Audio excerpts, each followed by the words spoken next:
शुक्रवार को म्यांमार में बेहद भयंकर भूकंप आया और यही विनाशकारी भूकंप तकरीबन 1644 लोगों की जान ले गया। वहीं 3400 से ज्यादा लोग घायल हैं। हैरानी की बात तो ये है कि इस हादसे में मरने वाले और घायलों की संख्या लगातार बढ़ती जा रही है। इसके अलावा करीब 139 लोग लापता हैं। इस भूकंप की तीव्रता 7.7 बताई गई है। इसका इम्पैक्ट इतना था कि तबाही का मंजर थाईलैंड तक देखने को मिला।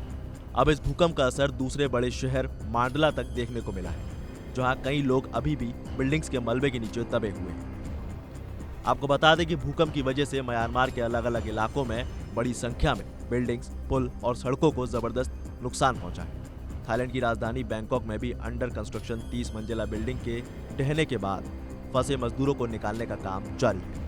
वहीं म्यांमार के सैन्य प्रशासन जुंटा के प्रमुख मिन आंग हाइंग ने अंतर्राष्ट्रीय समुदाय से मुसीबत में फंसे देश की मदद करने की अपील की है। साथ ही म्यांमार ने सबसे ज्यादा प्रभावित इलाकों में आपातकाल की घोषणा भी कर दी है। इसी के साथ भारत ने म्यांमार की तरफ मदद का हाथ बढ़ाया है और एनडीआरएफ के 80 जवानों की टुकड़ी भेजी है। साथ ही ऑपरेशन ब्रह्मा के तहत भेजे गए एनडीआरएफ के जवानों के पास मॉडर्न इक्विपमेंट है।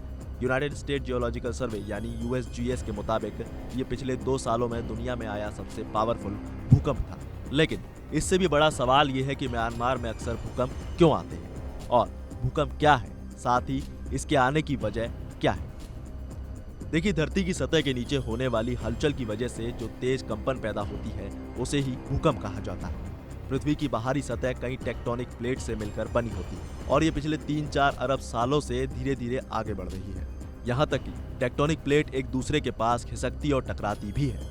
और जब 2 टेक्टोनिक प्लेट्स अचानक एक दूसरे के पास खिसकती हैं तो उस दौरान भूकंप जैसी सिचुएशन पैदा होती है और इससे बहुत बड़े पैमाने पर एनर्जी प्रोड्यूस होती है। साथ ही इसी वजह से जमीन हिलती भी है। अब इसमें एक और चीज बड़ा रोल प्ले करती है जिसे स्ट्राइक स्लिप फॉल्टिंग कहा गया है। असल में यूएसजीएस ने कहा है कि म्यांमार में भूकंप भारतीय और यूरेशियाई प्लेटों के बीच स्ट्राइक स्लिप फॉल्टिंग की वजह से आया है और इसका सीधा मतलब यह है कि दोनों प्लेट्स एक दूसरे से टकरा गई। भूकंप सैगनिंग फॉल्ट पर आया है और जो कि म्यांमार के केंद्र से उत्तर से दक्षिण तक जाता है।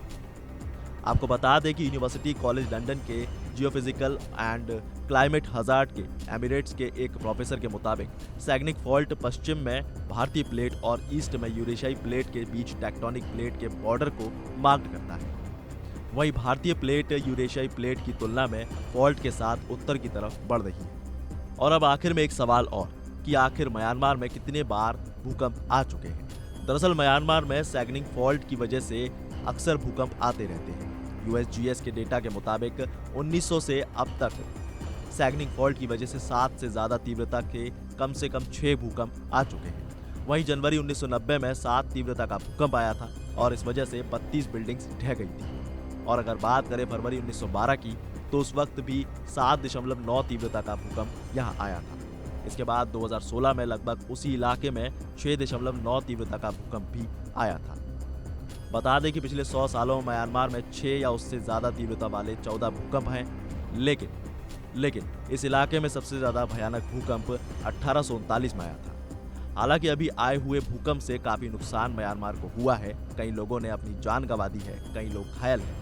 आपका इस बारे में क्या कहना है हमें कमेंट सेक्शन में जरूर बताइए। वीडियो को लाइक जरूर करिए और सब्सक्राइब करें वन इंडिया।